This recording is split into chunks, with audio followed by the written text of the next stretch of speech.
जय गुरुदेव। किसी नगर में एक दुकानदार रहता था। वह बड़ा ईमानदार था। अपने ग्राहकों के साथ उसका व्यवहार भी मधुर था, इसलिए उसकी दुकान खूब चलती थी। अचानक दुकानदार के सामने एक कठिनाई आ गई। उसका छोटा सा लड़का उसके साथ दुकान पर बैठता था। उसको जाने कहां से आदत पड़ गई। दुकान में जो भी ग्राहक आते वह उनकी टोपी या पगड़ी उतार कर फेंक देता। पिता ने उसे बहुत समझाया, डराया, धमकाया और मारा पीटा, किंतु उसने अपनी आदत नहीं छोड़ी। धीरे धीरे ग्राहकों की संख्या कम होने लगी। दुकानदार बहुत परेशान हो गया। लड़की की मां गुजर चुकी थी, अतः उसे घर पर अकेले भी छोड़ नहीं सकता था। संयोग से एक दिन उसे एक महात्मा मिले। उसने अपनी परेशानी उन्हें बताई और कहा, महात्मा जी, किसी भी तरह से आप मेरे लड़के को ठीक कर दीजिए।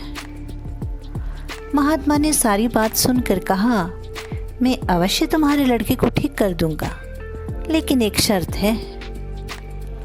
दुकानदार ने कहा, बताइए महात्मन, मुझे आपकी हर शर्त स्वीकार है।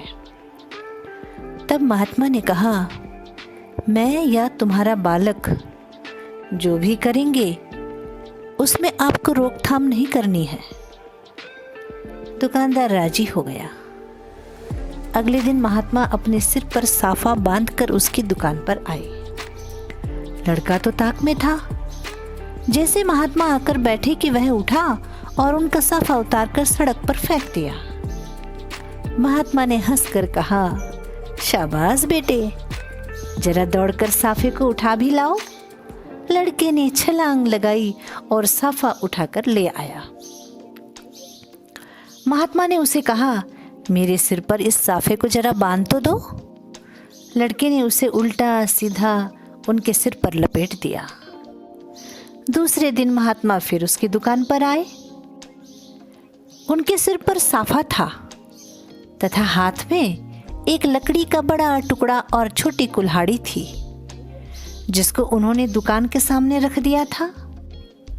दुकान पर आते ही उन्होंने लड़के को अपने पास बुलाया और कहा, बेटा, उस कुल्हाड़ी को उठाकर जरा लकड़ी के छोटे छोटे टुकड़े कर देना। दुकानदार ने सुना तो बड़ा घबराया। कहने को हुआ कि महात्मन, यह आप क्या करवा रहे हो? लड़का अपना पैर काट लेगा। परंतु कुछ न बोलने का वचन जो दे चुका था। लड़के ने दौड़कर कुल्हाड़ी उठाई और लकड़ी को काटने लगा। वह थोड़ी देर में थक कर लौट आया और महात्मा के पास आकर बैठ गया। इसी तरह 7 दिन तक महात्मा उससे कुछ न कुछ करवाते रहे। उसके बाद बच्चे का साफा उतारने की आदत छूट गई। यह देखकर दुकानदार चकित रह गया। उसने महात्मा से कहा, आपने यह क्या चमत्कार कर दिया?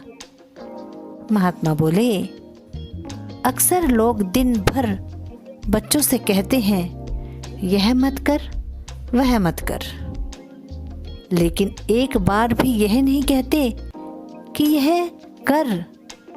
बालक कुछ करना चाहता है। तुमने देखा, जब जब मैंने तुम्हारे लड़के से कुछ करने को कहा, उसने कितने आनंद से उस काम को किया। दुकानदार ने अपनी भूल समझी और उस दिन से उसका बेचैन मन शांत हो गया। हमारा मन भी एक बालक के समान है। अतः मन की गलत आदतों के कारण कोसना नहीं, उसे केवल मोड़ना है। तो आइए बंधुओं, हम भी मन के अनुसार नहीं बल्कि अपने अनुसार मन को ढालने का प्रयास करें। कहा है, धीरे धीरे मोड़ तू इस मन को, इस मन को तू, इस मन को, धीरे धीरे मोड़ तू इस मन को, इस मन को तू, इस मन को। मन मोड़ा फिर डर नहीं, कोई दूर प्रभु का घर नहीं।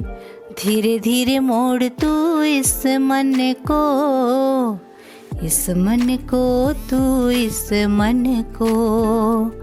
धीरे धीरे मोड़ तू इस मन को, इस मन को तू, इस मन को। मन लोभी मन कपटी मन है चोर,